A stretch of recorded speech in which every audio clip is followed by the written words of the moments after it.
What do you fear? The dark? The unknown? Or is it the fear of facing yourself? We all grapple with fears, some tangible like heights or public speaking, others more personal like relapse, failure, or judgment. Yet it's important to understand that it's not fear itself that holds us back, but rather our reaction to it. Fear can be a daunting presence in our lives, but ultimately, it's how we respond to these fears that truly shapes our journey. But it's not fear itself that holds us back. It's our reaction to it. The common advice is to remove or overcome fear. But what if that's not really the point? What if we've been looking at it all wrong? Fear, like any other emotion, is a natural part of being human. It's there for a reason. It can alert us to danger, yes, but it can also signal that we're on the brink of something new, something important. So instead of trying to banish fear or battle against it, what if we learn to understand it, to listen to it, to see what it's trying to tell us?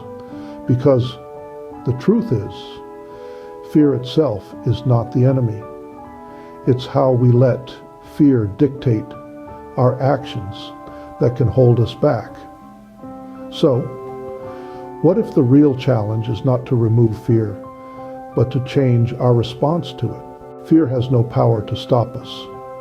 It's a notion that may seem counterintuitive, especially when we're standing at the precipice of our anxieties, our heart pounding, our palms sweaty.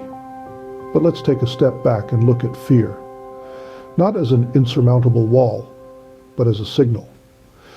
It's our body's natural response to potential danger, a survival instinct. It's our mind's way of saying, hey, pay attention, this is important. But sometimes we misconstrue this signal. We give fear the power to paralyze us, to keep us from taking action. Yet, it's inaction that truly holds us back. When we don't act, fear grows. It magnifies, feeding on our hesitation. But what if we choose to see fear differently? What if we realize that fear is not a stop sign, but a caution sign? It tells us to be careful, to be aware, but it doesn't say, don't move.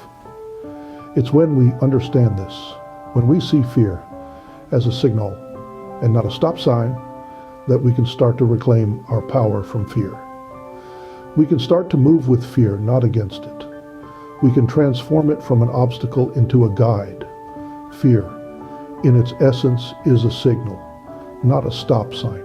The key is not to succumb to fear's grip, but to acknowledge it and move with it. Often we see fear as a roadblock, a barrier that prevents us from reaching our potential. But fear can be a powerful catalyst if we learn to channel it effectively. Instead of allowing it to paralyze us, we can use it as a motivator, a driving force that propels us towards growth and self-discovery. Imagine fear as the wind. It can be a gentle breeze, nudging us in the right direction, or a fierce gale, threatening to blow us off course. But even the most powerful storm can be harnessed, its energy converted into something useful and productive. In the same way, fear, when understood and respected, can be transformed into a tool for empowerment. It can push us to confront our weaknesses, to challenge our limits, and to step outside our comfort zones. It can inspire us to face the unknown, to take risks, and to strive for success despite the odds. So the next time you feel fear creeping in, don't run from it. Embrace it. Welcome it as a guide, a teacher, a companion on your journey towards recovery and self-improvement. Use fear as a compass, guiding you through the uncharted territories of life. When fear arises, pause, breathe. In this moment of stillness, you are not running away, nor are you frozen in place. You are in control. Now ask yourself, What is this fear guiding me towards or away from? Is it a warning of potential harm or a beacon towards growth and change? Remember, fear is not a dead end, but a fork in the road. You have the power to choose the direction. Let fear illuminate your path, not barricade it. Embrace fear as a teacher, not a tormentor. We've journeyed together through the foggy path of fear, challenging our perceptions and understanding its true nature. We've seen how fear, rather than being a foe to be vanquished, can become an ally in our journey towards growth and self-discovery. We've discovered that when we pause, breathe, and reflect, we can use fear as a compass, guiding us on our path, especially in the context of recovery. Remember, fear only has the power we give it. Let it guide you, not define you.